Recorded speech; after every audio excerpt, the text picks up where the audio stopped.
Well, this is where it's at. Pole position at the Trading Post Perth Challenge. Race 8 ahead, and Jamie Whincup. He finished on top yesterday. He starts there today. He'll start on the front row with Jason Bright. 50 laps ahead. Soft tyre in play for the full day here at Barbagallo Raceway. Plenty of colour, great weather. And getting set for this first race of 2 today.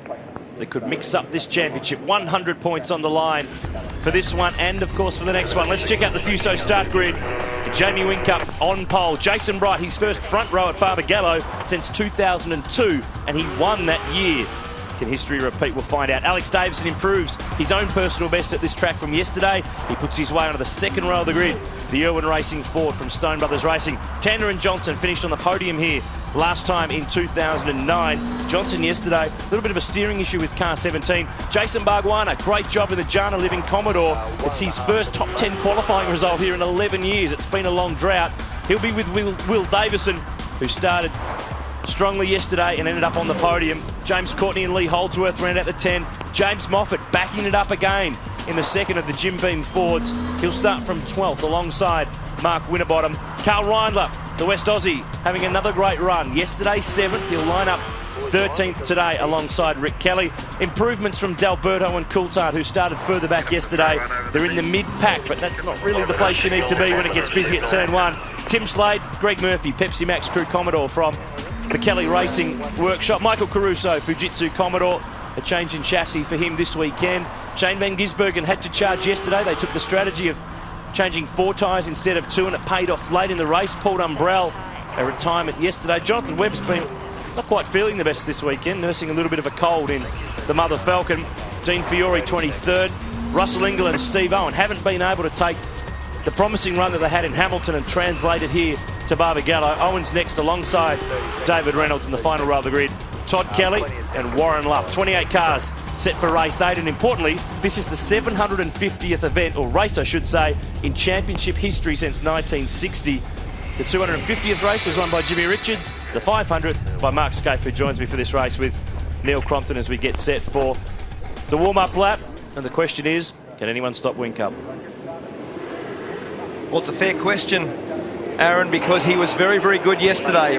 Jason Bright was impressive in qualifying. Craig Lowndes was very impressive here the last time we ran the soft tyre, Neil, wasn't he? He was the guy who was the benchmark in being able to keep the soft tyre on the car. So you'd have to say Lowndes is absolutely in contention. And then Alex Davison, Garth Tander. Clearly Tander being a home track advantage for him and always been competitive at Barbagallo. Now, remembering the guys all ran on hard tyres yesterday, so they've even said openly that all the information they got means nothing. Soft tyre, more grip. So let's have a quick look at the checklist of the things you do hard to soft tyre. Now, we know it's got more grip. We've talked about camber. There's your hard tyre. We know the tyre deflects under load. With a soft tyre, more load, so you're going to need to tilt the tyres over. That's the big one. So let's tick that one. You need to generally going to stiffen everything up a little bit on the car to account for that more grip. So springs will change. The dampers, the shock absorbers will change. The roll centres will be adjusted to account for that. The tyre pressures, the cold to hot tyre pressure will be different on the soft tyre than it will on the hard tyre. That's a hard one to work out. Roll bars, the drivers will be adjusting them in the car more than they would have yesterday. And driver technique, how you discipline yourself and manage your left rear tyre over the race distance will be the other one. In fact, out of all of that list, that to me, that's the biggie. That's the hard one.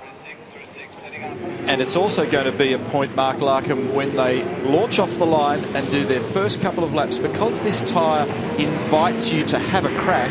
Right now, the next couple of minutes of these drivers' lives are going to be the most important in terms of dictating a result at the end of the race, because if you can get track position now, by jumping those around you, you'll make it stick for the rest of the day. Remember, if you're out and about, you can catch all the coverage on your Telstra XG Mobile, Big Pond Sport, with all the V8 supercar action.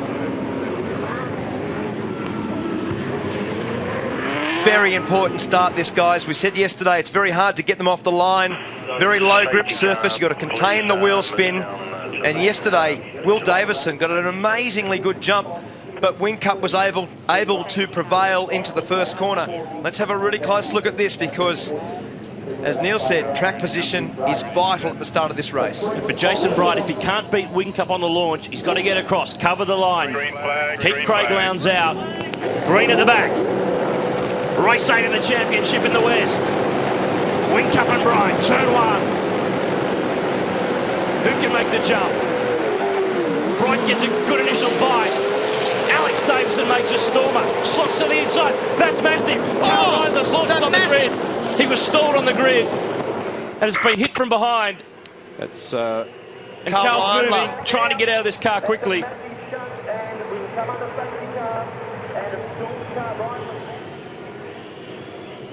He's out of the car. That's good to see, because that has taken a massive hit from behind. The race is red flagged. And there's another car involved behind. It's really hard to pick up. It's a Kelly car, I think. Yeah, it was a black Commodore by the looks of things. Scafey, it's hard to see. I think it's Todd Kelly's car. He was starting right down the back. You just need to move around pit lane. The race is stopped. It's Steve Owen, the VIP Petford's car. He's out of the car. He's okay. But he did start back in the pack, so he would have had quite a bit of speed going by the time he got to Reindler, who was in the mid-pack on the grid. We saw a massive crash like this at Oran Park many years ago with Mark Larkham and Paul Morris on the grid, and by the time you accelerate through and there's a parked car there, then you absolutely can't see it. So it stove the back of the car in. Remember that Reindler was 13th on the grid. Just have the cars stopping at the back of the grid, please. Just in the line, just stopping at the back of the grid until we just sort this mess out. Tim Schenken, race director, and Steve Owen started position 25. Now, when you consider how many rows, and then you look at the damage on Carl's car, you realise what sort of pace Steve had by the time he met the back of the Fairtingham Sheds car. So we're obviously in a race stop situation because of the damage and the danger here. We're going to have a look at a replay to try and unravel what's going on. Look back in the pack. Carl stopped. Oh man. And Dave Reynolds pulled out of the way. Owen completely unsighted. He had no chance. He had nowhere to go, did he? And that's just punched straight into the fuel cell. It's split the cell. The fuel's been ignited, but there's a whole lot of electrical apparatus in the back of the cars. There's fuel pumps in there. There's power and batteries and things in there. And I don't think I've ever seen anything quite as ferocious on a start line in terms of front to rear impact. And that has devastated that car. That car will be just about over and out, I'd say. I totally agree. I've never seen an impact as heavy as that on a start line anywhere. Steve Owen, just as the cars split apart, he had nowhere to go. He wouldn't have even sighted that car. All of a sudden, there'd be a parked car in front of you. Full fuel, 75 litres of the sucrogen bioethanol, and it's just erupted, and both those cars are a mess. But more importantly, the drivers are out of the car. I can see that Carl Reindler's being worked on by Dr. Carl Lee and the medical team from V8 Supercar. And when we saw him departing the car, he clearly was distressed and trying to get out of there because of the amount of flame around, and there he is going into the back of the ambulance. And the crowd, a fantastic reaction as they applaud Carl Reindler getting off the track and to the back of the ambulance area. We've got to point out also, Mark, that in terms of the safety gear that the drivers are wearing, they've got their fireproof underwear, fireproof socks, gloves, balaclavas, helmets, all the gear. There's a lot of apparatus in place in the car and on the driver to ensure that when this sort of thing, which happens extremely rarely, does happen, you're as well protected as can be. Oh, wow, Neil, I've got to say, I'm standing down here. Firstly, great to see the guys, okay at this stage, but deja vu, mate. I mean, you talked about that incident in 2000, and just to reflect, I mean, same thing. You're sitting down low in the car, following the car in front of you. You've got no idea. Whilst we see it in our camera vision, you've got no idea that there's a stationary car up ahead. I would guess at that speed, probably somewhere between 120 and 150 kilometres an hour at the point of impact. And there's really not much you can do about it. It does say the next generation of car that will put the fuel cell further forward is a great concept. And roll on, because really these start line incidents, to me, they're one of the last frontiers of real danger in our sport. I totally agree, Larko, and for the car of the future, the fuel cell will be located in front of the rear axle centre line instead of the fuel cell being behind that, which you see that there. As soon as that car was impacted, It immediately burst into flames. As Neil said, absolutely massive collision. And I reckon you're right, it'd be pretty close to 150k when Steve Owen has just run straight into the back of Carl Reindler. And spare a thought for Steve Owen, because the impact for him and the bite that you get from the seat belts at that point of impact is really significant. So he'll be wounded as well, and winded, it'll hurt. And look at, and this is what I was talking about before. You've got the fuel collector, you've got fuel pumps high and low pressure in there. Very often the battery's low and rearward in the car for weight distribution. So you've obviously got fuel and ignition sources separated under normal conditions, but when you have such an enormous impact, clearly the fuel gets away and things get broken. All you need is that arc of a spark, and away you go. Yeah, Neil, you've got to really commend these. You've got to commend these crews. That, the fireys we see here all year, this is when they come into their own. At the moment, they are just crawling over Carl Reindler's car just to make sure that everything is okay, that there is no chance of a flare-up down there at the moment. But the devastation, you guys have seen it on the screen, and I tell you, to see it firsthand, to see the pressure of that impact when you know the strength of the car and the amount of equipment, as you say, Neil, that's in the back of that car, and that is just compressed as though you put it in one of those giant steel compressors. The force of impact would have been incredible. It was great to see Carl Reindler get up and walk his way to the ambulance. He's in the best possible medical care. Dr. Carl, of course, is one of our top trauma specialists in the country, and the fact that Carl is up and about and moving is a great sign, but B, he is in the best possible care.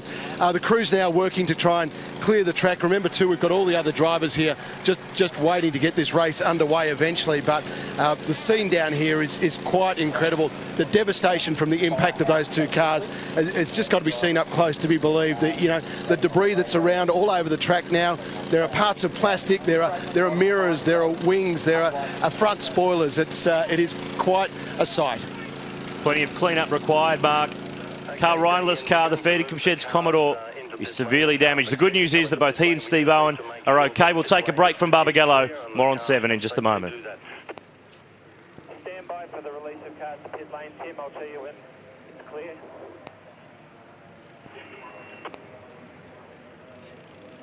The cars are clear to go to their pit bays while we just clear this up, and then we'll release them back onto the grid. So Carl Reindler's car being dragged now up onto the back of the tilt tray truck, and that's originally a Holden Racing Team Commodore, Mark Scaife. That's one of your old cars actually, and it's had a lot of damage to the rear end there. That's massive impact.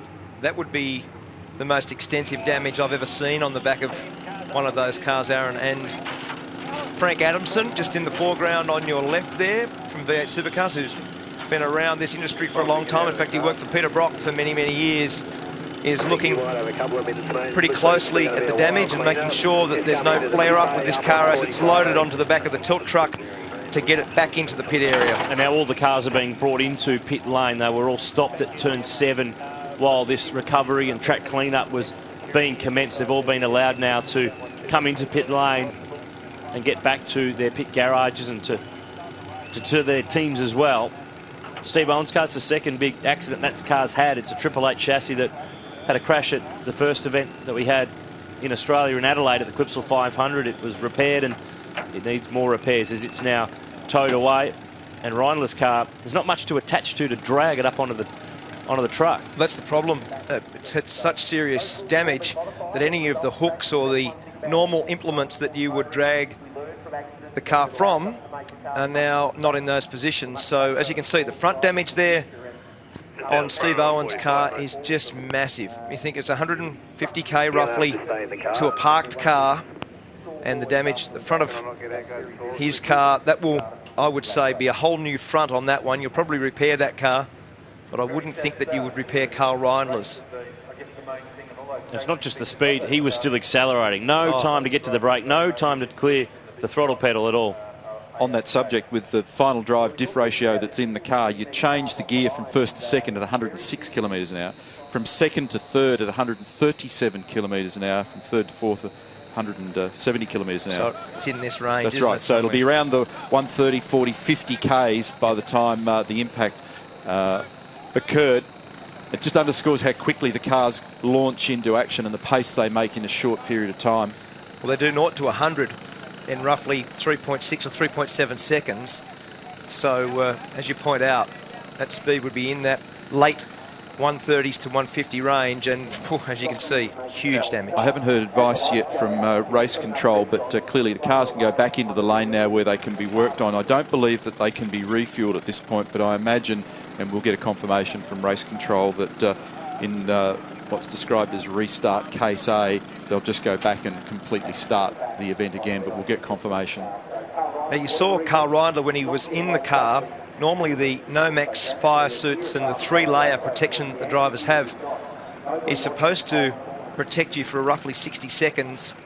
So under that scenario, the car was immediately on fire. It spun around, it went into the infield, and we saw Carl grappling with the door and the window net to get out as fast as possible. When he did get out, he rolled on the ground immediately with some assistance from some of the crew.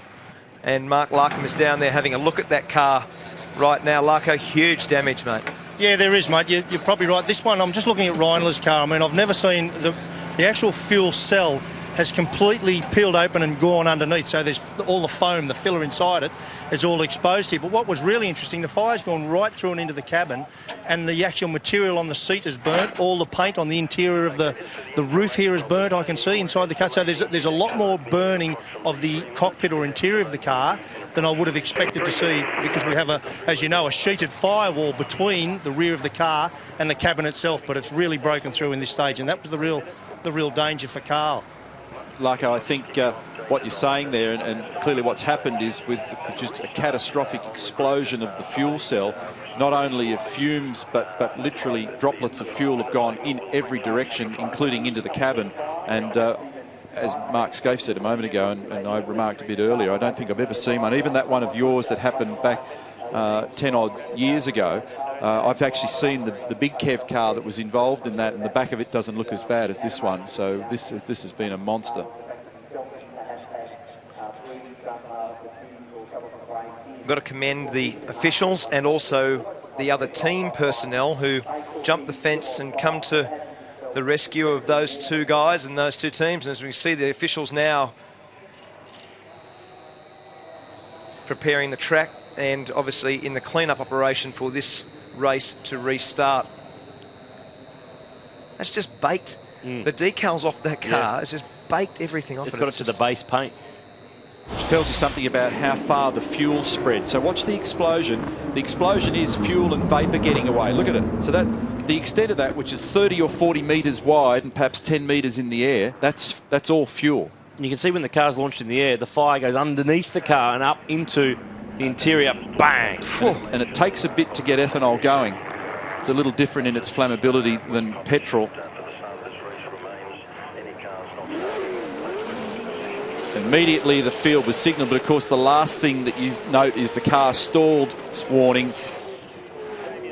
So the officials did a ripper job of actually trying to advise the field, but of course when you're a driver and at that moment where the lights flick out, your game on, the last thing you see is the start tower, the yellow flags are flying.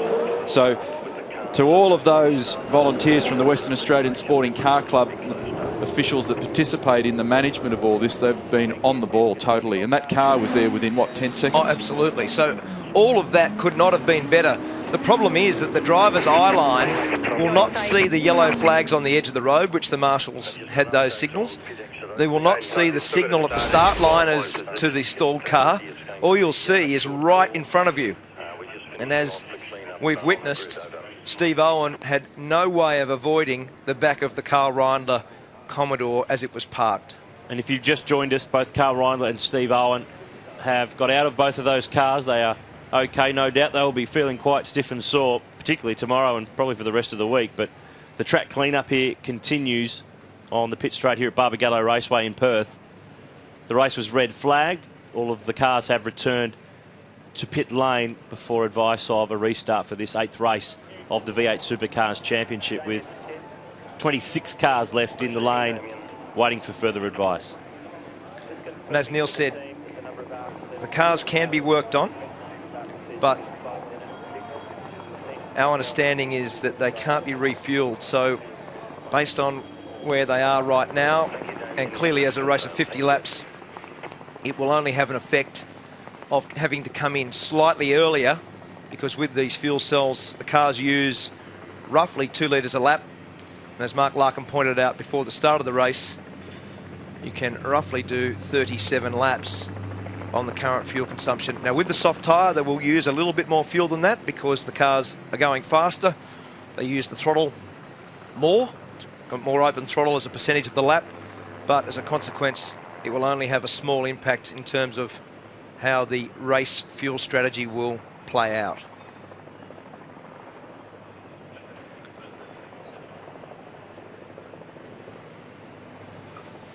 Just while we watch this continuation of the clean-up process, just to confirm that the cars can be worked on, those that are back in the pit lane, except that refueling is prohibited, as I said before, just looking at our V8 Supercar operations manual. In the express case, except where somebody in a race where refueling is permitted has already actually entered the pit lane. Of course, we didn't get to that point. We only got half a lap into the race, less than that, in fact, before the red flag was triggered. Now, why we thought it was the Kelly's car, because I'm sure there were other teams that had actually jumped the fence to assist. So while we were trying to ascertain what cars were involved, we knew the Carl Reindler car, but we didn't pick up on which car was in behind that. Well, because it's black, Todd Kelly's car, and because Steve Owen's car is also black, and they were both at the rearward in the grid, you know, it's very difficult to tell in those circumstances. Yeah, guys, in the medical centre behind me, Carl Reindler is just receiving treatment for superficial burns to his hands and his face, and you would have seen when he came out of the car there that he did grab his hands. He did feel a bit of pain there. Kim Jones is with me. Kim, what can you tell us about his condition? Look, it's superficial burns at the moment, but because he's breathed a lot of the gunk in from both the fumes from the fire and the stuff that burnt, they're just going to take a precautionary and take him off to hospital. But hopefully it's not too serious, and we'll have some more news later. But at the moment they're just doing the best they can. Dr. Carl's on top of it all, and you know, it's just one of those terrible things that we all dread. Yeah, fairly positive news, which is the upside. A heck of a shock for you guys, for Carl and for the team. Look, we all know it's dangerous.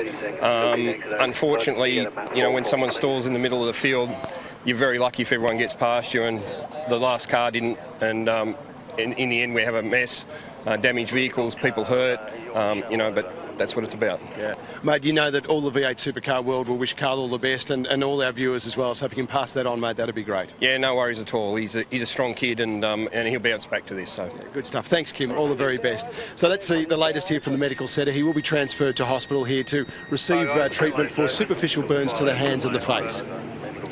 Well done, Barretts, and Kim Jones obviously very concerned about his driver, and that's a pretty normal thing. Neil, you had an incident last year at Eastern Creek where a car caught on fire and you're in a long distance race, and they have to put you on. It's part of the process that even though the fire retardant that's used is considered to be environmentally appropriate and to some extent non-toxic, there's so much gunk in the air when there's inflammation that they take you off, and they stuck me on the respirator for an hour, which, you know, was nothing wrong with me, but you just to basically cleanse anything that's in your bloodstream.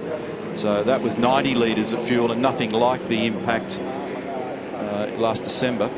But it's an unpleasant thing when you're surrounded by flame and you breathe down. The fire retardant, when it actually is triggered, you cannot believe how immediately claustrophobic you feel. It's a horrible feel. It's just like you literally cannot breathe.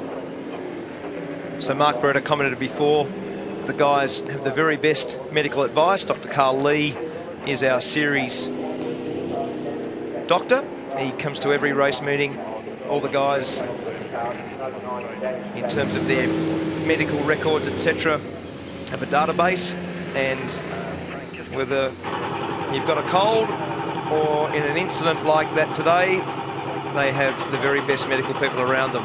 We're on board now with Mark Winterbottom, and as you can tell, using the very least amount of fuel to get back to the line. Yeah, because this is going to change the game strategically, because they've already done an out lap, they've already done a warm-up lap, they've started a race, they've burnt some amount of fuel, which is probably in the order of, let me think, probably 6 litres by now, by the time they return back to the start line.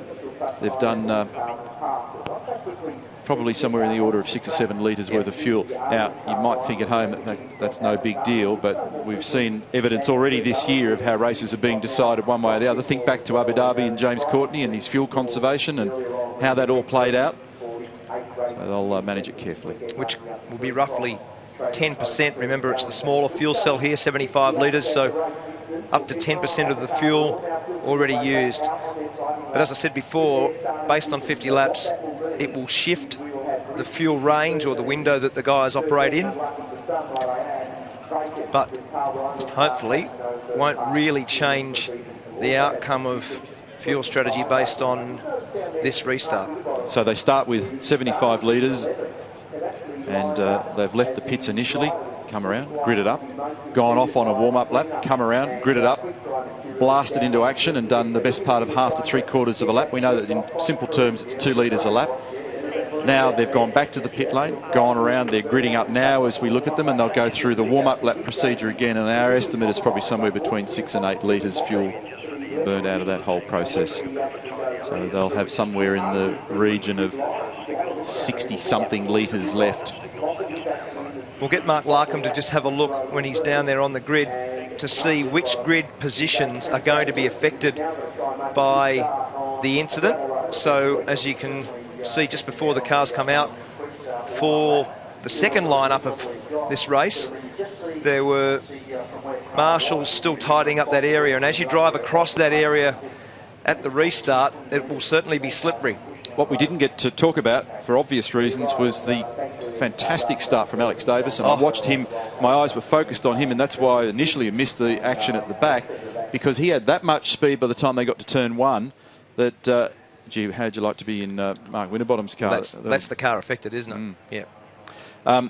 He had that much speed by the time he got to turn 1. He just couldn't do anything with it because there was a wall of cars in front. But his drop of the clutch and his pace down to 1 was very good. So immediately he looked strong. And he's been making good starts all year. Abu Dhabi he made a stormer. He's been really, really strong all year. It's a strength of Alex Davison. And now that he's qualified more regularly at the front, he can do something with it.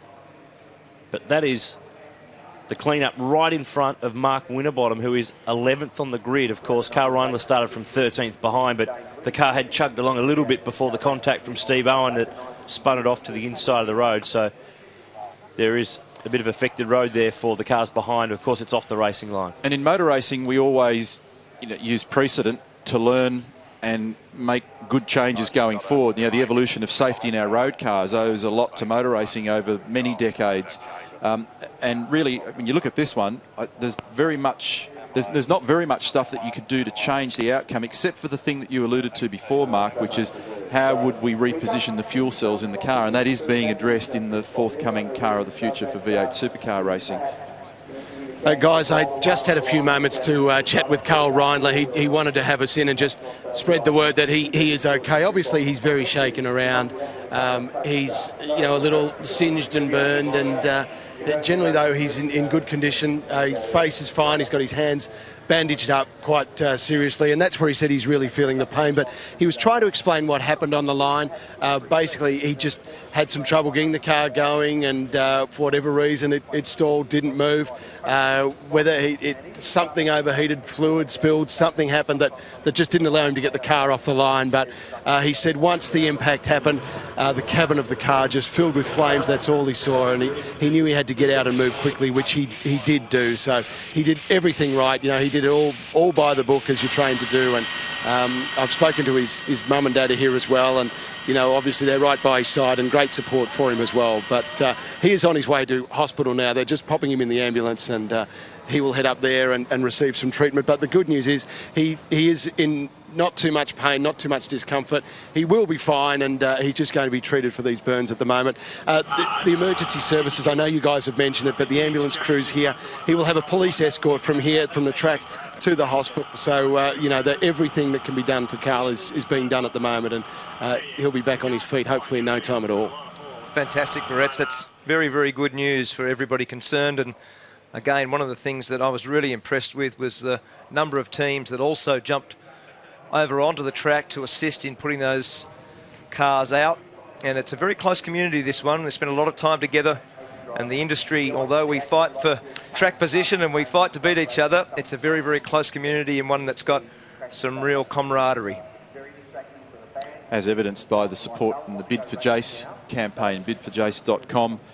Our colleague, New Zealand racing driver, V8 supercar driver, who's in a bit of strife at the moment. We've been detailing it through the course of the weekend. But everybody in this caper fights a very hard battle, as you say, on the sporting field, in the arena. But off track, when one of the brothers is in trouble, everybody comes to the rescue, which is fantastic. There's no doubt about that. It's a very, very good cause. Now, the thing that's holding this up, obviously, is this clean-up. But the second part of the clean-up, there's Mark Roworth. Is that Mark Roworth on the end of that broom? I've never seen him on the end of a broom. In fact, his wife's probably never even seen him on the end of a broom. The other aspect that's being held up slightly is that you have to have all the medical people back in position again for the restart of this race. So until everything's cleansed, you have to have the ambulance back there, our medical people, etc., all back in place before the start can be rolled out. So there's a delay at the moment whilst that happens. And there is a backup process typically in the way the events are structured with this, but Mark's point's a good one, that you can't basically by motor racing law then continue without all the correct levels of protection for the competitors and also for the spectators, for our customers that are here as well. Now the rule again is that you can't take up those positions for the next start, which is why James Courtney was penalised at the previous race meeting, is that he decided to take up the position that Jason Bright held on the grid when he went into he got pit lane. Waved in by one of his guys. He just went, okay, well, that's what we're doing. And but there's a bit of gamesmanship in that, because if that was you, you'd know that it was the wrong spot. That's right. So you say, I'll take that one. I wonder whether I can sneak 20 metres up the road and nobody will notice. Is anyone watching? Exactly. Well, I think it was one of those things that, in fact, nobody was particularly watching until after the fact, when they actually did get onto it. Is Mark Larkin working? Did you see him there? Yeah, he's leaning on the broom down there, isn't he? So Campbell Little was in the window in Mark Winterbottom's car, and as they contemplate how to deal with it. There's Larko in full flight. Listen, you blokes, I was using my intellect down here, actually. I was just having a look at and having a chat to Winterbottom. I scraped my foot across this, where you can see that moisture on the ground. That is unbelievably slippery. But the white stuff is actually not so bad, and I reckon there's about half a line. If he straddles that wet bit over the centre there, we'll still get grip, but if he doesn't, he's certainly going to get the wheel spinning. Now, the reason that Carl Reindler would have had trouble getting away is the difference between the hard tyre yesterday and the soft tyre today. They're very, very hard to start when the grip level is up and they're full of fuel. With the diff ratio they use, honestly, most people would struggle to drive the cars out of the pit in terms of how difficult the cars are to drive in low speed. Drivability standpoint, they're pretty ordinary. So to get the car away with a higher grip level, there's Mark Winterbottom, Campbell Little. And a lot of this, Neil, is about driver management now, isn't it? Because when you've had one start, you have to come back to the grid, you have to reset yourself, you have to get your brain around what the next demand is. I saw Jeremy Moore talking there before to Craig Lowndes, Mark Dutton in the window to Jamie Whincup, Richard Holway talking to Lee Holdsworth there. So there's a lot of communication, just settle the driver back into where he needs to be, and the whole management's very important. Well, there's a step-by-step process that leads you basically to lights out on the starting line. A lot of drivers have got their own methodology in the way they bring themselves into the game. This is race control. On the extreme right is Peter Wallerman. Speaking to his immediate right and leaning over there is Thomas Mazira, former V8 supercar driver, former Formula One driver Tim Schenken, race director. We hear his voice in the coverage.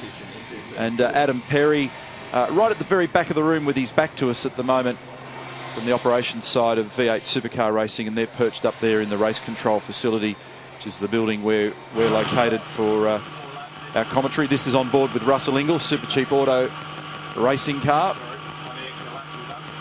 Remember, the offer that Russell announced yesterday was the Bid for Jace offer to spend the weekend with him at Bathurst. So to everybody at Super Cheap, thank you very much for assisting, and there's the Bid for Jace. And he's just landed back from the States, so he's watching the telecast at home in Melbourne today. So our thoughts collectively are certainly with Jace. And he'll be sparing a thought for his teammate, Carl Reindler, because they're from the same stable at Brad Jones Racing. And on that subject, Team BOC, Jason Bright.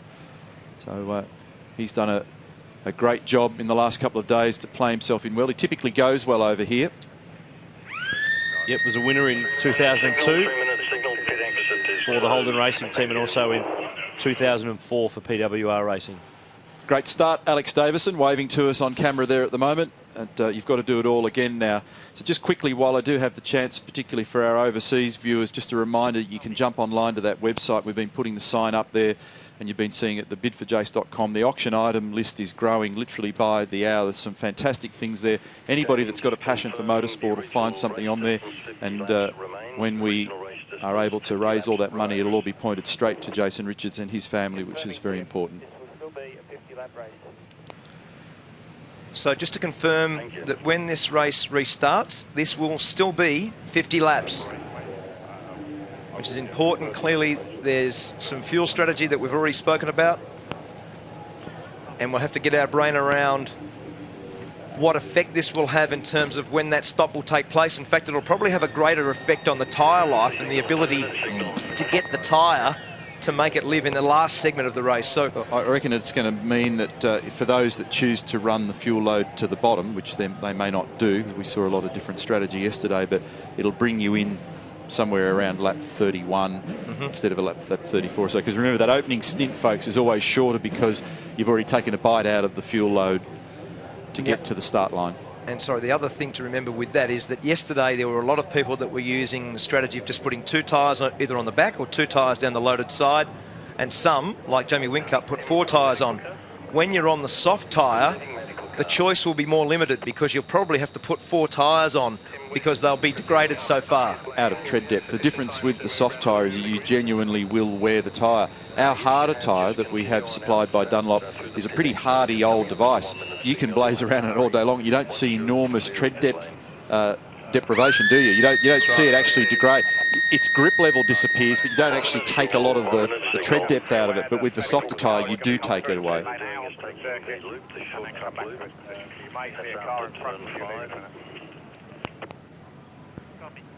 So very shortly we'll head off on a warm-up lap and take 2 for race 8 of the V8 Supercars Championship, with 2 cars missing. Carl Reindler, which the fair income sheds Commodore, was 13th on the grid. That spot will be left vacant.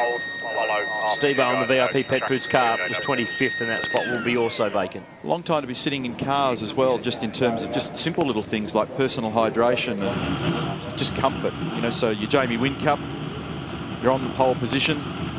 You've had to sit there and run it all back through your thoughts again. At 35 odd minutes extra they've had now sitting in the car. Exactly.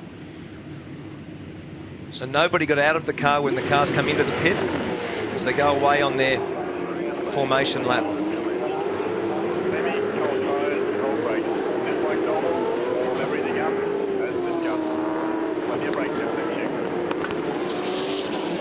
Back with the V8 Supercars at Barbagallo Raceway, rolling away from the warm-up lap after a red flag flew. This was the reason why. Carl Reindler stalled on the grid. Steve Owen ploughs into the back of the car. There's fire everywhere, but Mark Beretta can give us an update on Carl Reindler.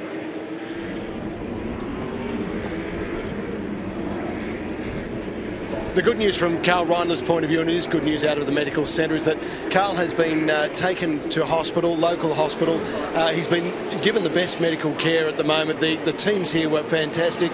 Dr. Carl Lee, who's the regular doctor here and one of the best accident and emergency doctors in Australia, was straight on the scene.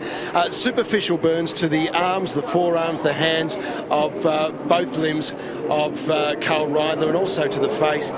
But he is fine. I spoke to him as he left the medical centre. He explained what happened, how he stalled on the grid, and from there it was just a wall of flame inside the cabin, and he did what he's been instinctively trained to do, and that was to try and get out as quickly as he could. Fortunately, he did that as quickly as could be done. He was out on the ground, he was attended to by crews, and everything was taken care of as quickly and as professionally and as best as could be. So he is on his way to the hospital at the moment under police escort, but Steve Owen obviously involved in that incident as well, as out of the medical centre. And Steve, just talk us through what you saw in front of you as that all unfolded. The guys in front were banging wheels off the start line, and then the car on the inside speared off to the grass. So I immediately thought that it was because they'd banged wheels that he'd gone off to the grass, but obviously he'd seen the incident before I could, so I was just blindsided. By the time the cars opened up, I was just halfway through third gear and I was right square on behind Carl, so I barely even got to the brake by the time I hit him. But it was good you were able to make it out of the car all okay. Well, I couldn't get out initially because of the flames on either side. I opened both doors and there was fire there, and I was basically just sitting there and waiting for the officials to put it out, and they did a great job. So can't say enough about them because, you know, without those guys putting the fire out, I couldn't have got out of the car. Steve, we'll let you go and rest up. Thank you very much. All right, guys, back to you. All right, Barrett's restart for race 8. Take 2. Whincup versus Bright. Can Alex Davison make a stormer in the Irwin Ford? 50 laps ahead, and Davison's got another gun one. Lowndes has bogged it down, and Bright is across. He's got the lead at turn 1 as Davison now goes the long way on Whincup. It wasn't nearly as good a start for Jamie Whincup this time, and Alex Davison's gone to second now round the outside. What a move. He made a beautiful launch. He's done it twice now. Lowndes had a lot of wheel spin off the line. He struggled initially. Lowndes was lucky to get away with that, Crombo. It was a really bad start and he banked the whole field up, but he's been able to retain 4th spot. And it's on. That's Whincup up the inside of Davison. They've had a little bump down at turn 6. That was a dive down the inside from Whincup. A great start from Davison, great start from Bright. And this is not over, because there's plenty of action. Little bump there between Rick Kelly and Mark Winterbottom. And Davison covering to turn 1. Remember, it's a complete restart. It's 50 laps. Minus the fuel it took to get out and form up for the original start, and then getting back out again, which changes the strategy now a little in this race. They've taken probably 6, 7, 8 litres of fuel out of the cars. It'll bring them in a little earlier for those that are planning to run to the end of this fuel load. It's game on here, though, between both the Vodafone cars and Alex Davison, who's been in a real vigorous battle for the last lap or so until he brings up tyre temperatures and pressures. And right in behind there is Garth Tander looking to pounce. So Lowndes can't expose too much here or he'll lose a spot. You're already on the first lap, mate, so just be wary of him. Whincup made a mistake down at turn 6 and he ran very wide. He was lucky to stay on the black stuff. And if you make the sand here, we've seen over the years, very hard to get out. So lots of passing, lots of manoeuvring down here at turn 7. Van Gisbergen wide, runs right round the back of the curb and rejoins Dean Fiore down the inside of Shane Van Gisbergen. Bright's margin 1.2 seconds. That time around was a 56.46. Replay with Whincup. There goes Bright. And look in the rearview mirror. There's Davison sneaking to the outside. And that was Jamie not getting a great start, and by comparison Jason getting a beauty. And once again we focus on the blue car. Watch Alex Davison. He had speed to burn on the run down to 1. And this is a healthy manoeuvre. We've said all weekend around the outside of turn 1 it's always difficult to do, and this is the big dive bomb from Whincup. And watch the contact, bang, in the right hand rear wheel. I don't reckon he thought that he was going to be able to do it. But then it hasn't stopped because they've still got on with it. And that was the point that I was making, seems like a long time ago, about if you're going to try and pull the trigger here, you need to do it early while the car's got grip, because the track position now you get relatively easily compared to having to do it strategically or later in the race with no grip. So that was vital for Whincup to be able to pull the move when he could. So great bit of driving from both guys. Alex Davison at turn 1 around the outside of Whincup, and then the Whincup manoeuvre at turn 6 on the same lap. So Bright leads from Whincup, Davison, Lowndes, Tander, Johnson, Will Davison, Jason Bargwanna, good job, James Courtney, Lee Holdsworth. That's your top 10. Rick Kelly's fallen to 11th. Talk about a bittersweet experience for Brad Jones Racing with Carl Reindler involved in the start line incident. By contrast, Jason Bright leads this race. He's got a 1.8 second margin and he's extending it. And here is Jason Bargwanna on the tear as well, also from that pit garage. So the Jana Living Holden down the inside and he makes it stick at turn 7. Bargwanna's on the move. Well, Courtney right in behind. This could be ugly because Courtney tried to fill the gap and he did. Very good move, very late manoeuvre, but a very good spontaneous reaction from James Courtney. Was able to sneak up the inside. It's not over yet either, because Holdsworth is going to attack the inside of Will Davison as they go through this very fast section up and over the hill. Difficult to get by. Great driving from both guys. Beautiful work. Great driving. Isn't it amazing when you get your ears boxed and you get slightly out of position, 1 pounces, 2, 3, sometimes 4, and there's not much you can do about it because the train just charges on through. And now Fabian Coulthard challenging Rick Kelly. Muscles the Jack Daniels Commodore at 6. This is for 11th place. And Mark Winterbottom, he'll try to do the Courtney, fill the gap down at turn 7 if he's close enough. Exactly, and it'll be difficult for Rick Kelly here to position the car properly, that he doesn't get a little freight train of cars. He's done the crisscross on Coulthard. He's back down the inside for turn 1.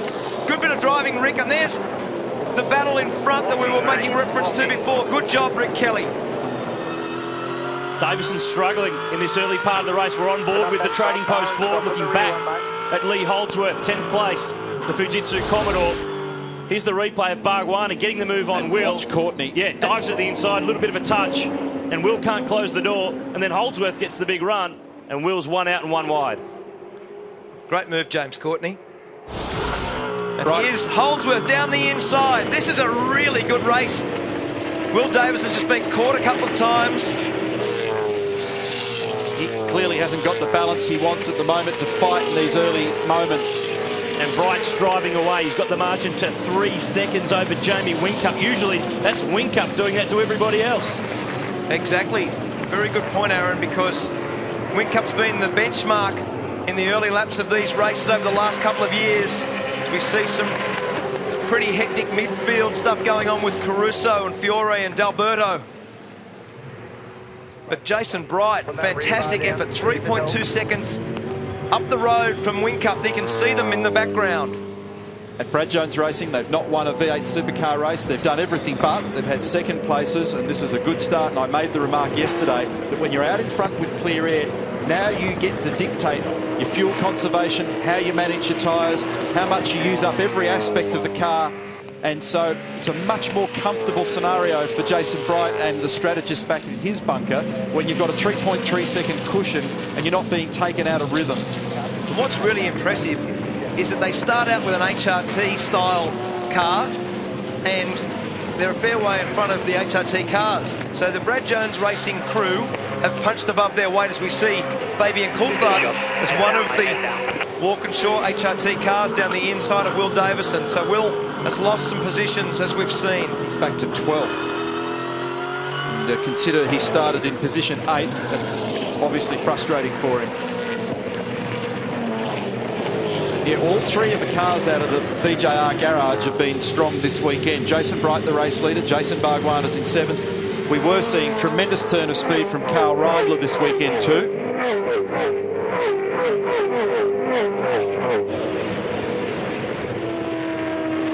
This is Coulthard. He's 11th at the moment. Stephen Johnson and Jason Bargwanna. They're disputing 6th and 7th. James Courtney's the one with the watching brief in behind. Remember, Courtney and Johnson were teammates the last several years.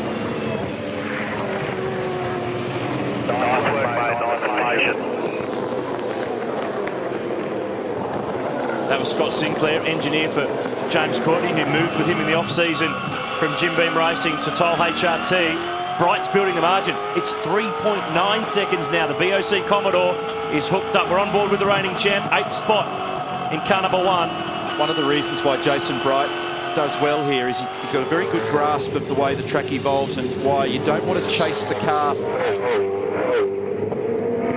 and the car's set up sometimes. He made a remark that I thought was pretty sharp on Friday, and he said to everybody in his crew on the radio, calm down, let's not make crazy changes to the car, let's just see the way this track evolves. And I reckon it's a good little clue for the way in which you deal with the vague behaviour of the way this car and track combination works together. It's a really quirky little place to set up for. So Jason Bright has skipped away. The margin's 4 seconds. Jamie Whincup leads the chasers. Alex Davison and Craig Lowndes are right with him. More from Barbagallo in a moment.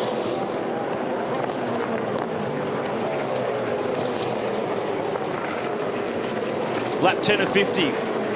1/5 race distance, and looking here at James Moffat, 14th in the Jim Beam Ford under pressure from Tim Slade, and Shane Van Gisbergen trying to get through on Michael Caruso.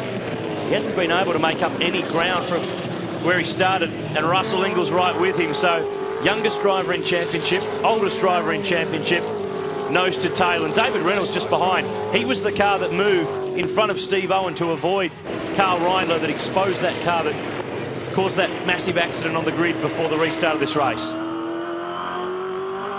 On board with Ingle, Super Cheap Auto Commodore. Has struggled the last couple of years at Barbagallo. And Bright continues to march away. He's building a gap. It's 4.6 seconds. The top 10, Bright, Whincup, Alex Davison, Lowndes, Tander, Bargwanna and Courtney, Holdsworth and Johnson, Rick Kelly 10th, Coulthard 11th, then Will Davison, Winterbottom, Slade, Moffat, Fiore, Murphy, D'Alberto, Caruso, the man we're watching, Van Gisbergen, and the guy we're riding on board with, Russell Ingle.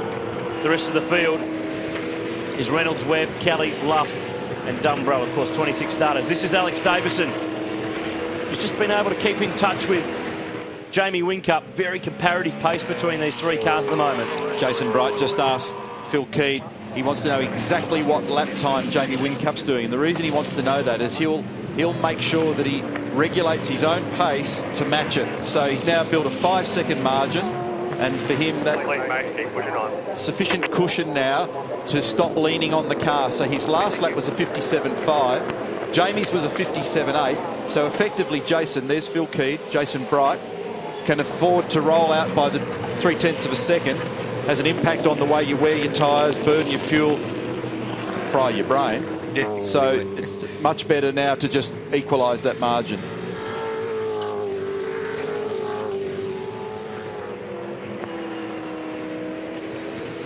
Mate, I'd like to go at least another 10 laps, so probably more. Back at Barbagallo, lap 12, race 8, the V8 Supercars Championship.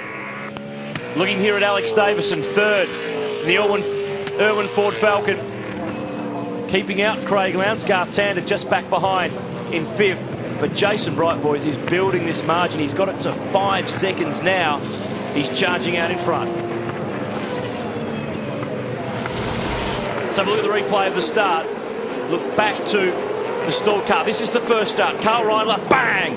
Fireball everywhere. Steve Owen nowhere to go. 75 odd litres of fuel. The pack revealed a stationary car. Owen nowhere to go. Fuel goes everywhere. This is about 150 km/h impact with the diff ratio in the cars, and all of the fumes and all of that fuel instantaneously ignited. Both drivers are okay despite these extraordinary scenes. We've restarted the race the full race length, but it will have a little impact on fuel and the fuel strategy in this race, but we don't expect it to have any significant impact.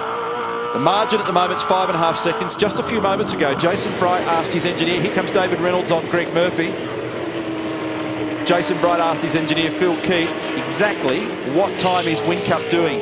And the reason he's asking that question is he wants to be able to regulate his own pace to that of Jamie Whincup's. He's typically been about 3 to 4 tenths a lap quicker. He can afford to just ease it out. Even on the last lap, he was still 4 tenths quicker than Jamie Whincup. He'll be trying now to get that cushion stabilised so that he doesn't overly use his tyres or fuel.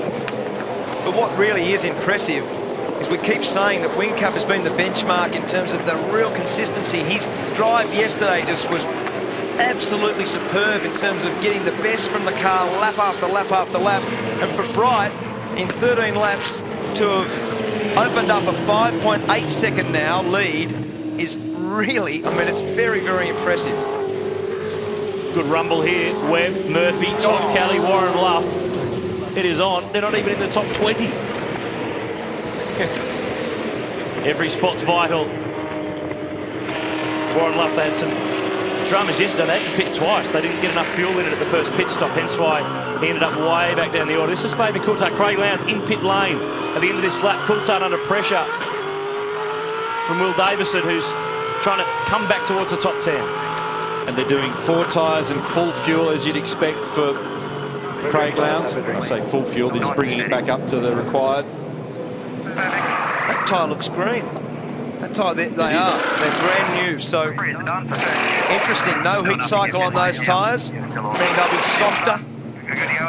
than any of the tyres that have been used before. Very good stop for 4 tyres, 10.59 seconds. And he rejoins on completely clear track in front and behind. He can maximise what he's got here. And what will happen, Aaron, is this will actually test the teams as to how fast these tyre changes can be done.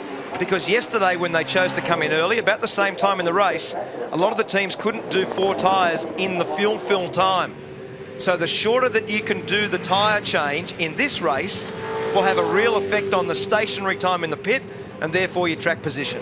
And Stephen Johnson into the pit this lap too. Yes, Scapey, just on that Vodafone stop, I mean, these guys, the Vodafone crew, are probably the slickest on pit lane at the moment, but even they admit they can't get the tyres done in the time of the fuel. So as good as they were yesterday, they have upped the pressure and done more training sessions this morning to make sure that they can change those 4 tyres as fast as possible to reduce that time in pit lane. Tim Slade on a bit of a charge here. Lucky 7 Ford started from 17th. He's just got by Fabian Coulthard to jump up into the top 10. Greg Murphy in pit lane also. The Pepsi Max Crew Commodore taking its service.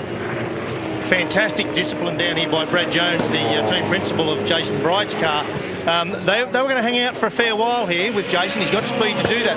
But when they just saw everyone start to dive into the pit, you've got to remember those guys have just gone out on fresh tyres, including Craig Lowndes. They're going to be punching out laps faster than Jason now. So you can see this is really forcing their hand.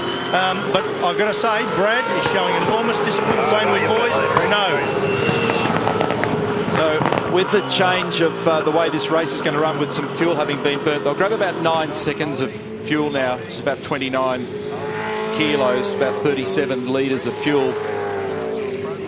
And yeah, now we play this interesting game where we start to match up where Craig Lowndes is, for example, down in 23rd, where Jason Bright is, and that currently is a pretty hefty margin of 41 odd seconds. So you've got 2 things to keep your eye on. On board here with Whincup on the run to turn 7, P2. But based on those times, 41-second gap for 4 tyres, the way that stop was done by Lowndes, roughly 35 seconds total stationary time, or cost, will be from the 41 back to 35, 6 seconds difference. That's actually closer to the back of Jason Bright than it was before the stop. Correct. Because it was 6 seconds to Jamie Whincup, and Lowndes was further back from that. So he's made ground so far. And for a little while, Lowndes is certainly going to make pace. Absolutely. So they'll watch that margin very, very closely. For example, it's already down to 39. He's grabbed 2 seconds as we look at Tony D'Alberto on the run-in. So he's already grabbed 2 seconds as we've been speaking about it. So a 56.72 was the lap time for Craig Lowndes, 56.72. And we'll get the Jason Bright lap time now if Bright doesn't come in.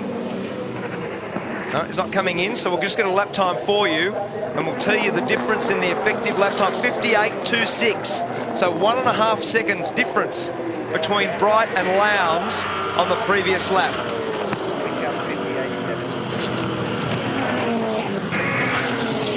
So the last lap for Lowndes left him 38.7 seconds behind. So look, we probably don't even need to wait for the numbers. We know it's going to be north of a second to a second and a half gain. So this will dictate the strategy to some extent for Jason Bright and for Brad Jones Racing. In these circumstances, you've got to work out who you're racing. I know that sounds a little weird, but the reality is Jason Bright will be racing Jamie Whincup.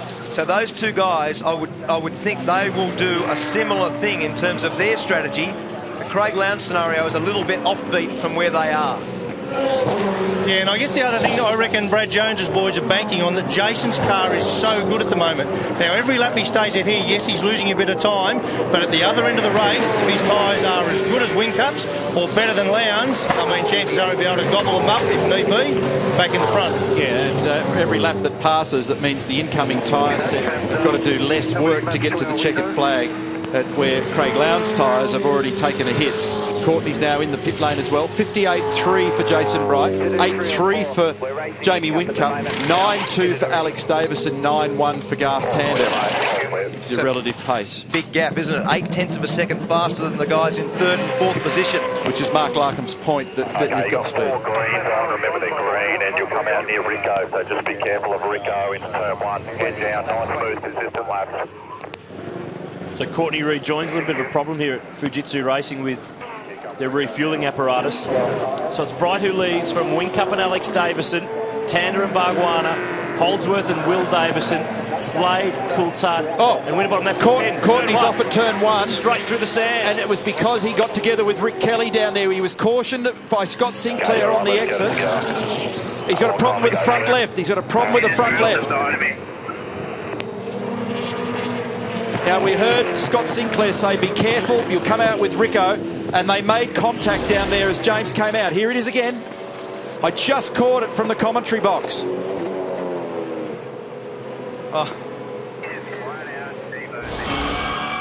He's made it out of the sand, but he's got a damaged car and he's limping to the lane. So no luck for the reigning champ.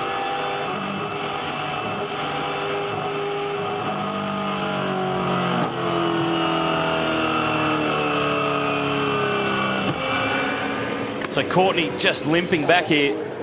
And that's Tander, his teammate that we just saw flash through the foreground as well. So disaster for Courtney, who was looking like he might have had a better day today. Here it is. We're on board with him now. Pit lane speed limit released. Here's Rick. Listen. Bam. Contact in the weeds.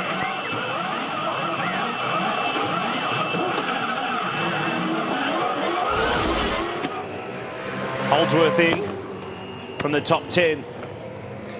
And that incident's a toughie to call because you've rejoined the circuit. You can't get across to the inside, so you're exposed to the cars that are on the racetrack.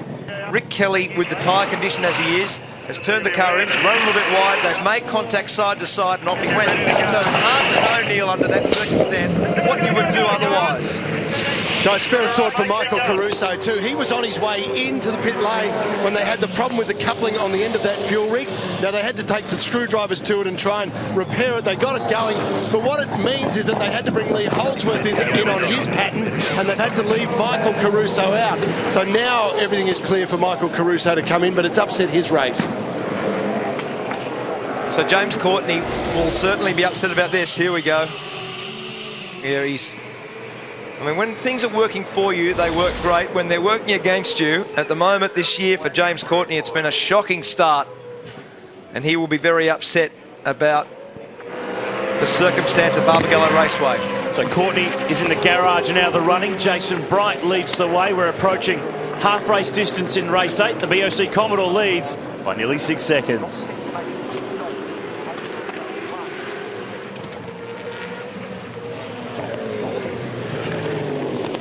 So this theme for James Courtney continues of disastrous days and solid days. Can't get 2 solid days. That's Phil Keed, engineer for Jason Bright. And they're watching the comparative lap times of the other cars, and they know how long it takes to get the car into the pits, to service it, and to get it going again. If they pit now, they'll drop out into traffic, which they don't want. They want some clear track to be able to play with. Here's Lowndes and Winterbottom, 9th and 10th. But remember, Lowndes has already pitted and is steaming on through on newer tyres. And I just heard them say to Jason Bright that we're going to wait. They can't wait much longer, or the new race leader is going to be Craig Lowndes in corrected order when they eventually get there. Because at the moment, that's the voice of Jason Bright in the background.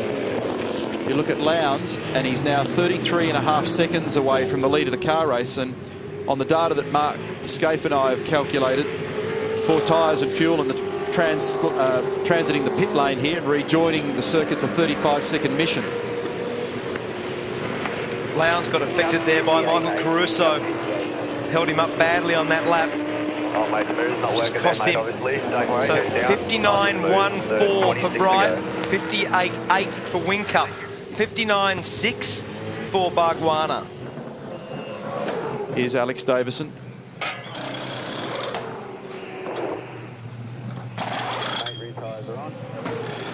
Have a nice clear run out.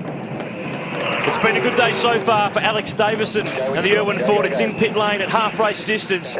Jason Bright continues to lead the way, but Craig Lowndes back in the pack is charging his way through.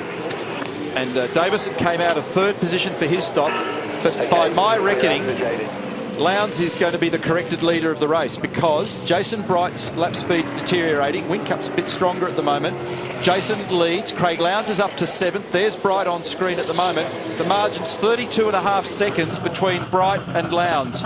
Whincup in from 2nd place. And it takes 35 seconds to process a car, put 4 tyres on it, put the fuel in it, and get it in and out. So this is going to be real tight, but I reckon Lowndes is in the box seat. So Whincup now, first one to blink. Bright will have to go with him for the same strategy.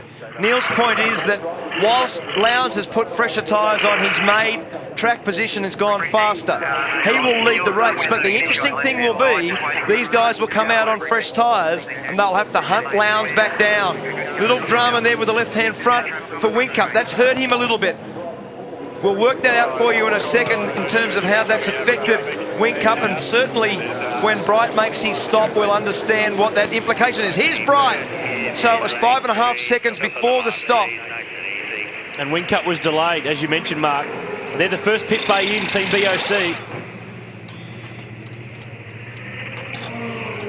The tyre stop's not as critical now because there's much more fuel to go in. But still, you want to do it in under 12. We saw 10.5 seconds. So there's 4 seconds difference in the pit stop time there, and here's Lowndes. Let's have a look at the exit because Bright's got to travel the whole way down the pit lane. He's the first team coming in, and it's nowhere. Yeah, I'm surprised. That's a silly strategy. Because we were able to calculate it from here, and we could see it happening. We could see the crossing over point once he got to inside 35 seconds. Oh.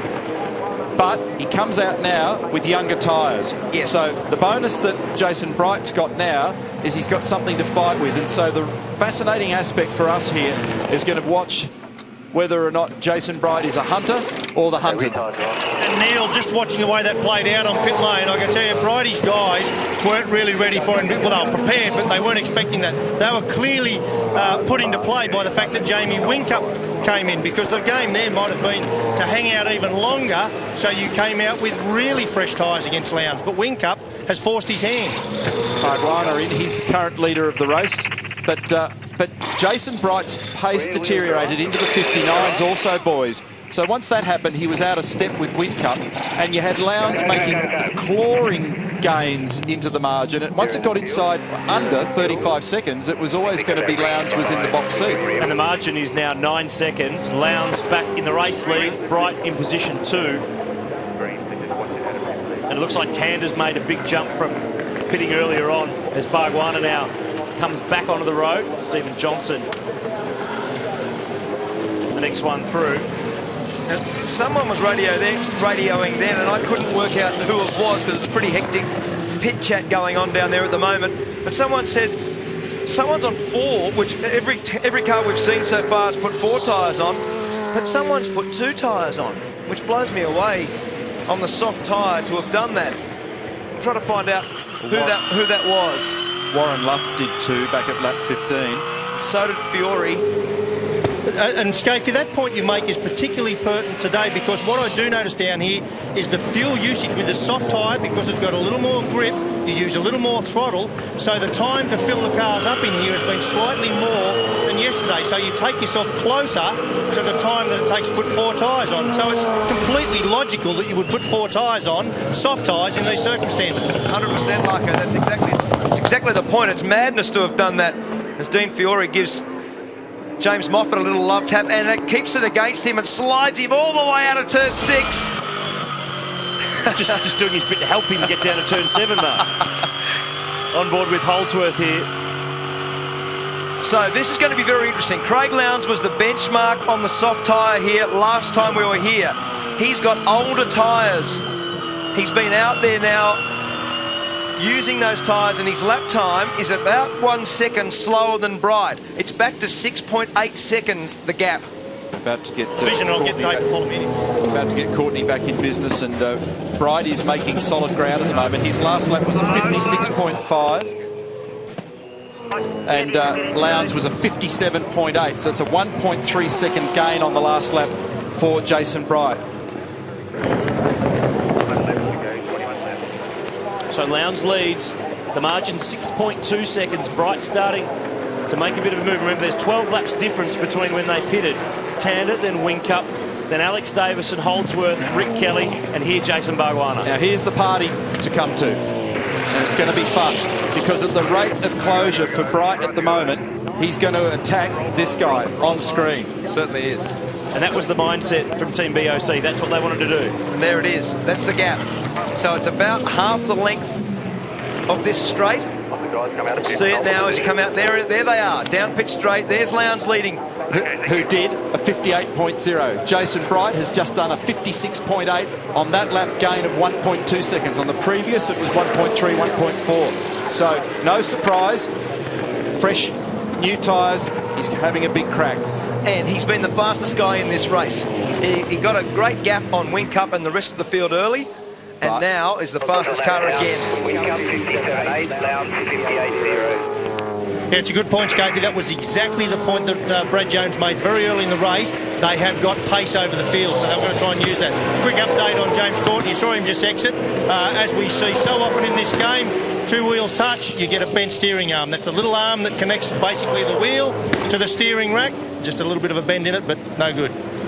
The other thing to consider in all this is we're focused on Jason Bright on the attack with Paul Dumbrell in the foreground, and Paul's down in 24th, is that the advantage that Craig does have is that eventually this charge that's being led by Bright at the moment, traffic affected that lap, but he still gained 0.9 of a second, is that eventually they'll equalise in their pace, and Craig has got track position, and that'll be handy.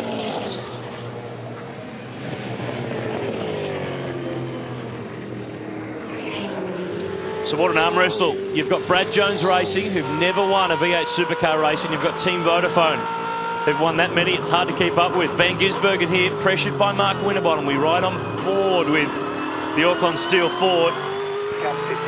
And that's what the rear bumper of the SP Tools Ford looks like, if you didn't know. They're fighting for 17th spot. Caruso just in front. Greg Murphy just behind. Lap 32 of 50. Bright's got the margin to 4 seconds to Lowndes. From Tander, Whincup, Alex Davison, Holdsworth, Bargwanna, Rick Kelly. Tim Slade's done a good job. From 17th on the grid to 9th. Stephen Johnson next. Then Will Davison. Then James Moffat. Dean Fiore's up to 13th from 23rd on the grid as Winterbottom makes a lunge. Turn 6, this is on. Van Gisbergen very wide. He's trying to get the run back to the inside to race him to turn 7.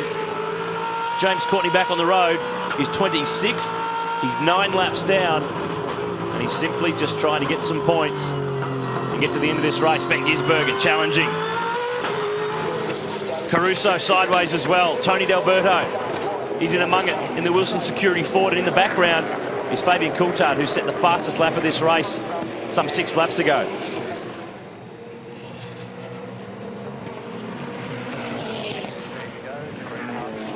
Every spot's vital in the V8 Supercars Championship, and this is the fight for 15th place. Michael Caruso has it. Mark Winterbottom wants it.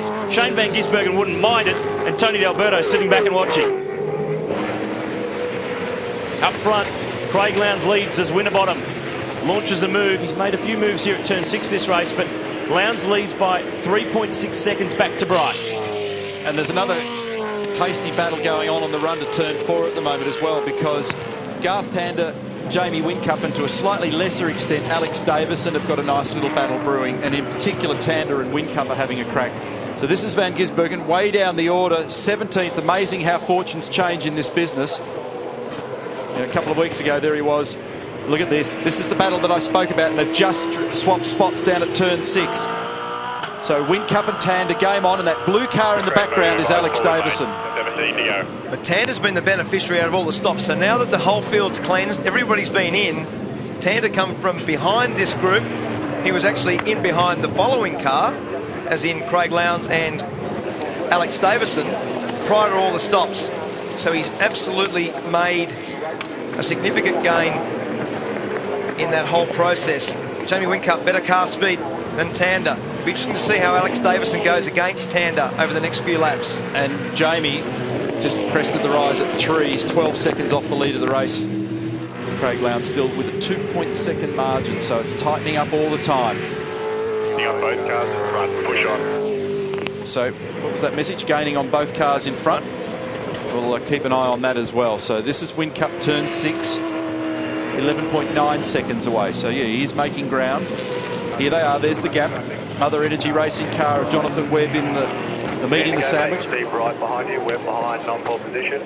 15 laps. So Jeremy Moore just saying to Craig Lowndes, 15 laps, explained that Webb wasn't in position. And here's the move from Whincup down the inside at turn 6. Garth Tander knew he was coming. Let him make the move, and they don't need to get involved in the battle because they know, both of them, that their car speed, they need to do the best job they can possibly make, and their lap time is important to stay in front of Alex Davison and to bridge the gap in front. Garth thought about that crisscross, but he didn't do it proper. Thought about it and gave it away. 1 second faster. Last lap for Jason Bright over Craig Lowndes. Got the margin down now to 1.3 seconds.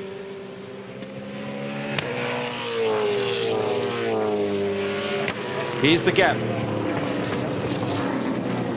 So last time round it was 1.2 seconds. So now Bright can well and truly sense and see the car in front. He can see where he's braking. He can see where he's sliding. And that's Jason asking the margin to Whincup. And I like the body language of Bright's car. He drives it off the corner, even the way he drives it off there, very, very straight. The way he drives off the final corner, up on the curb, he's got the car very straight on the exits, looking after the tyre.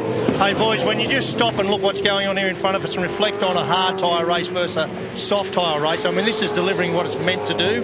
There is clearly not one straight out strategy, and it runs right out to the end, and anyone's guess. I think it's terrific. It's a real winner.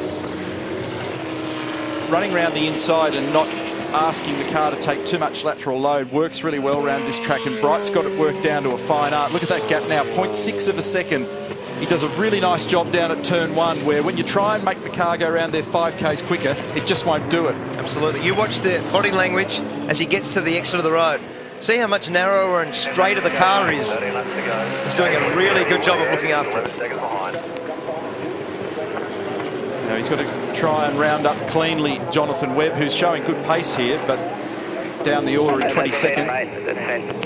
Webb's in a difficult position because he's got to basically round Lowndes up, and he knows that Bright will be keen to get by as they come up onto the back of the Pepsi Max Commodore of Greg Murphy.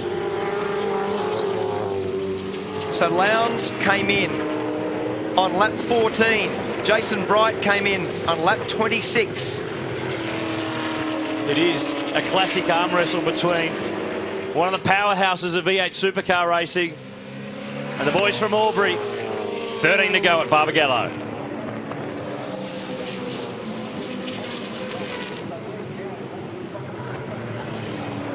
So 12 to go at the end of this lap. Jonathan Webb up over the curb on the exit. Lowndes to the inside, doesn't get it done.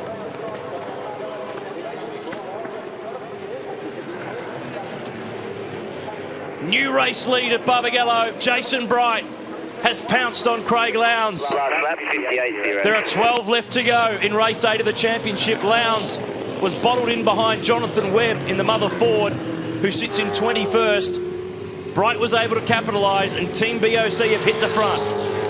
Great job from this team, and great job Jason Bright. He's driven very well in this race. He was very fast early. His track position has got him into this position now, and his lap speed has been absolutely exemplary since he's come out from that stop. He's just forged this margin back to Lowndes. A very good pass at turn 1. Really good drive, Cropper. Well, Mark Larkin made the point earlier about the mature and pressure-free decision to bring Jason in later and lose the lead. Look at this. Just did it easily in the end. And so they were prepared to accept the fact that they'd lose track position for a while to play a stronger game later. So it was the right call. And Craig didn't even put up any resistance. Have a look at Brad Jones and Phil Keaton, the guys. Yeah, and really, Ned, just to add to that point, I would say driver of the day. In fact, yeah, Bridie, but I'd give it to Brad Jones. He was extremely disciplined because those around him were pretty keen to hop, as you would. And he resisted, and there's an old head on an old body. Yeah. and I don't want to be disrespectful, but generally I don't associate the words Brad Jones and discipline in the one sentence. He'd like it that we're talking about it. Yeah, he does. But it's been a great job, and they're a smaller team, and they're doing a good job at the moment. That's Jason Bright. Nobody to worry about, mate. Nobody to worry about. Wing-up gap is 9 to 8 seconds. We just need to look after the time. Phil keyed by response. James Moffat here with Mark Winterbottom. Making the little hand gesture to go and indicate for Winterbottom to go down the inside. So the right hand movement basically pointing for the car to go down the inside, as Fabian Coulthard does the same manoeuvre on James Moffat at the end of the main straight.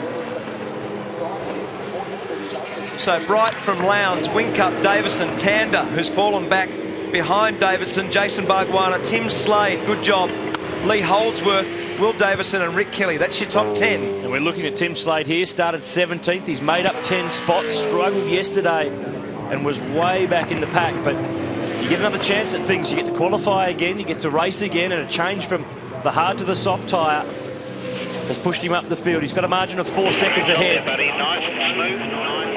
to Jason Bargwanna. That's Wes McDougall, engineer for Tim. This is the third car from Stone Brothers Racing. And here's our leader, Jason Bright, 2.5 seconds clear of Craig Lowndes. And now it gets nervous. Yeah, a lot of tension in the BOC garage area. There'll be a bit of tension in the 888 garage area also, because Wingcup is closing that gap down to Lowndes. He's about 0.7 of a second faster so far on this lap. Down to just under 3 seconds, the gap between Lowndes and Wingcup.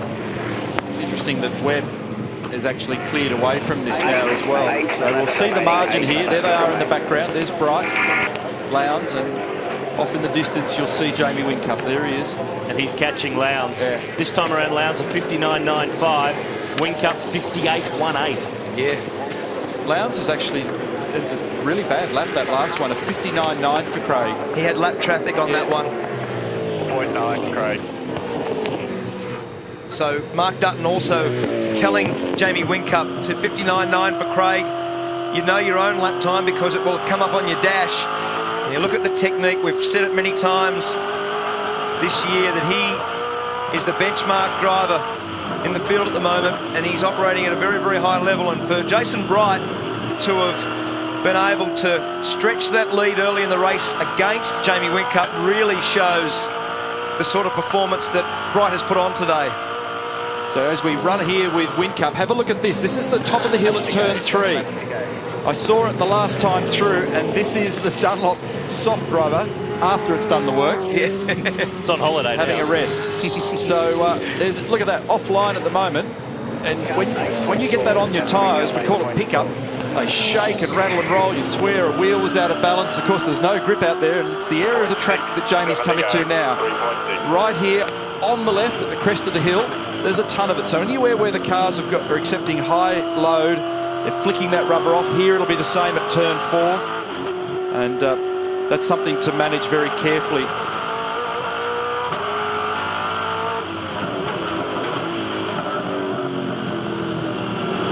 I mentioned earlier before we went to the break that it really is the powerhouse versus the smaller one, and this is the second car in the mix from Brad Jones's team. Bargwanna muscling Alex Davison for 4th spot. Bargs is on his way down the inside in a drag race. Brad Jones Racing, remember, have never won a V8 supercar race. Team Vote have won 66, and Bargwanna's on the charge too.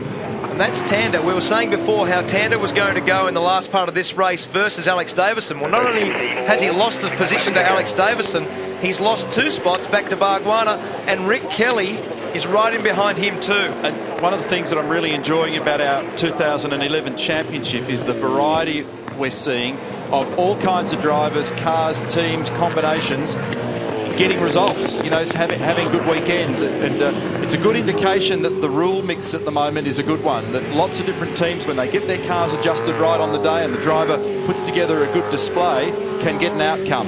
So sorry, Rick was in 10th. The car behind there was Todd Kelly being lapped. Tim Slade is the next one in line to attack Garth Tander. On the previous lap, Slade was about 0.3 of a second faster than Garth and is right behind him on track. So there's your leader. In the background is this great battle. There's Jason Bright. Here's some cars that aren't in contention, obviously, and there is second and third with Lowndes and Whincup. There's Bargwanna, there's Davison, and there's Tim Slade down the inside of Garth Tander. So they're really struggling. Their lap time is a 59.6 against Whincup at a 58.5. In fact, Bargwanna was the fastest of the whole group with a 58.50. And so great job, Jason Bargwanna, because they're very hard to drive when the tyres deteriorate this far. Well, he stopped a lap later than Jason Bright. So of the key runners, Bargwanna has the youngest tyres in the field. So of those guys in the top part of the field, he's got the most firepower. Nice work. 4.5 laps to go. Make sure you're happy with your bias. Alex is coming back to us. And here's a change. Vodafone cars. Yes. He's through to second. Lowndes back to third. And he's out to 1 minute on his lap times now. He's got 4 to go. And with Lowndes doing 60.1 and Bargwanna doing 58.4, and it's 4.5 seconds the margin between Lowndes and Bargwanna, Jason Bargwanna's going to grab him. This will take Lowndes off the podium and put Bargwanna into third. There's on board with Jamie Whincup, doing what we said before, driving the car very smooth, very tidy, steering action and throttle modulation. And even in the first sector, Bargwanna is 1 second, full second faster in the first sector of the lap. Check the gap, Scafey. Here's Bright the leader. And you'll see Whincup in the bright red car. Oh, big lock up for Fiore at turn 7. That's Whincup on the right coming down the hill. Oh, he's in the weeds. Through. He got out. Keep it gassed up. There's Whincup, there's Lowndes, and there is Bargwanna. So look at Bargwanna here, look at the lap time. Lowndes has done a 60.5 and Bargwanna's done a 58.6. He's 2/10 quicker than his own teammate Jason Bright that leads the race. He's going to make the podium at this rate. Absolutely. He's got a sniff. He hasn't been on a podium since 2004. That's a long time. That is fantastic. Don't get too impatient now. You just got to be careful there. So as he was passing D'Alberto, you've got to be a little careful. You know what the stakes are. This is going to put you on the podium, but you don't need to fire him off and get a penalty for it. So new sponsor on this car from New Zealand, from Jason Bargwanna's hometown of Warragul in Victoria, Jana Living. They've jumped in to back him. They were involved with him in the mini challenge years ago. And how's the sideways action for Lowndes? You never miss the point with Craig when the tyres are done. So Lowndes in the foreground, Team Vodafone being hunted at the moment by Bargwanna. The last time round the margin was officially 1.2 seconds, and I don't think Lowndes has got much to fight with. Fiore's the meat in the sandwich. Lowndes will check the lap time, 60.8 seconds, and for Bargwanna, 59.4. And what we're seeing is a great endorsement of why you should split your tyres in these soft tyre races. I mean, I think Craig's tried it on, hasn't worked, but what's going to be interesting is this afternoon's second race, and see, because I reckon everyone's going to split their tyres there, and that'll make that great. Yeah, look, that's a very good point, Larko. The guys that have run further clearly have an advantage, and doing the early stop, especially when you put a green tyre on, they haven't had a chance to have any cycling, any heat soak, so they're not hard enough. And clearly for Lowndes, it's had a big effect in the last part of this race. Here's Bargwanna, very straight, beautiful exit for Bargwanna out of turn 6. Lap 14, the pit stop for Lowndes. By comparison, it was lap 27 for Bargwanna. His tyres are so much younger. He looks at 7. Waits, but it's going to come easy. Doesn't need to be impatient. 1 to go. Last lap. Jason Bright leads. Bargwanna, his teammate, is up the inside. Barks to the podium. He's got to third. Great job. That is a great job. What a day for those guys. One car in the bunker, burnt and in terrible trouble at the start of the original race, and 2 cars on the podium, including this one, for the first V8 supercar victory for Brad Jones Racing, and a long time between drinks for Jason Bright. He has not won a race since Bahrain in 2006. Brad Jones Racing have been in this championship for 11 years. They've done 337 races, and today is the day. Jason Bright and Team BOC The final turn at Barbagallo, race 8. We've got another new winner in 2011. It's a breakthrough for the boys from Albury. And Bright takes the win. Whincup second. Bargwanna's on the podium. 2 Brad Jones racing cars. Wally Story, this team that have been trying for so long. They're a tight-knit crew from Albury. There's a guy watching in Melbourne called Jason Richards who'll be loving this right now. So Bright gets the win. Brad Jones has got a big reason to smile today. We'll run you through the full results from race 8 when we come back to Barbagallo on 7.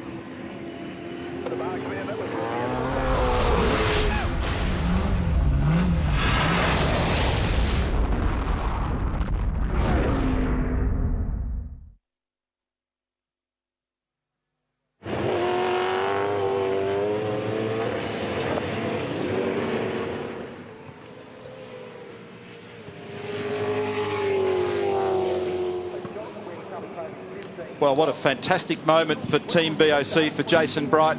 They've been threatening this for a while. If you look carefully at the results at the back end of last year, Bright had pace and occasionally had these weird niggling problems that took him away from a decent result, but it's finally come true. 4.5 seconds the margin in the end from Jamie Whincup. And what about the drive from Bargwanna? And yeah, as I said before, I just love the fact that there's variety in these results at the moment. 6 different winner from the first 8 races in the championship. Fabian Coulthard in 11th, 17 cars on the lead lap at the end of that 50-lap race.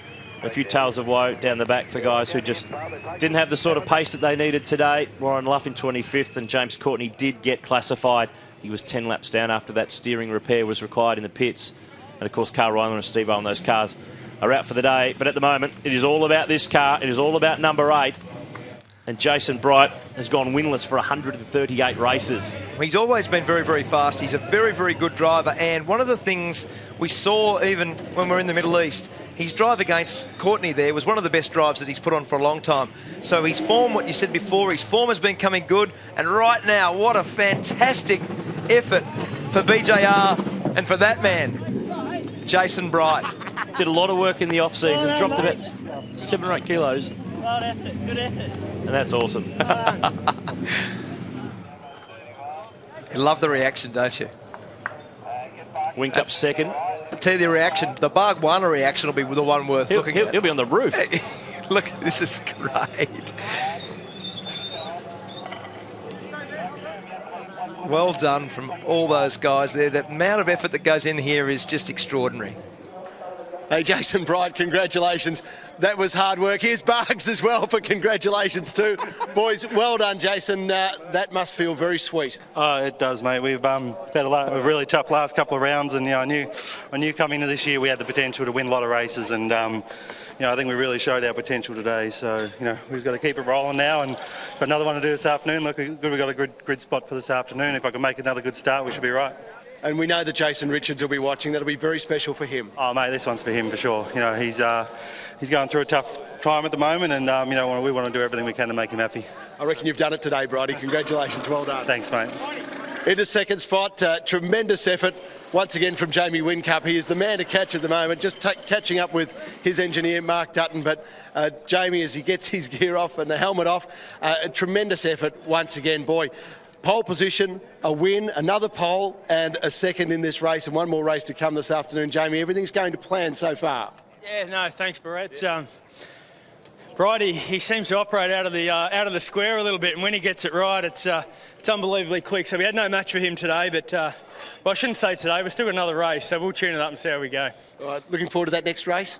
Yeah, hey, it's hot. These tyres don't last too long. They do exactly what they need to do, but we just got to find the Bridie answer. But we'll be there. It'll be somewhere under the bonnet. You'll find it. Good luck, Jamie. Well done. Thank you. Cheers. All right, Jason Bargwanna, come over and meet a man who really needs to celebrate. Bargs, congratulations and well done. Great to be back on the podium, Bargs. Straight into congratulate Jason Bright, and congratulations to you. That was awesome. That was fun. That was really good. I mean, obviously, yesterday we struggled a bit in qualifying. I locked a brake and it put us at the back, but the car was fast. So today we managed to get it right in that qualifying session, and it makes a big difference when you're at the front. I saw Lownsy about 5 to go, and he was coming back at me, and I thought, no, we can do this. So I just head down. We pushed and pushed and pushed, and I was no way he was going to hold me out. That's for sure. It was a huge effort, and great to be back in the top 3. It's been a little while. A little while. I can't remember. I think it was back when the Arc was around, mate. So it's fantastic to be on the podium again. It's great for Jana Living. It's great for Rent WA. We're here this weekend. New sponsors. It's just awesome. So good on you, Bugs. Well done. Enjoy it. Thanks, mate. Thanks.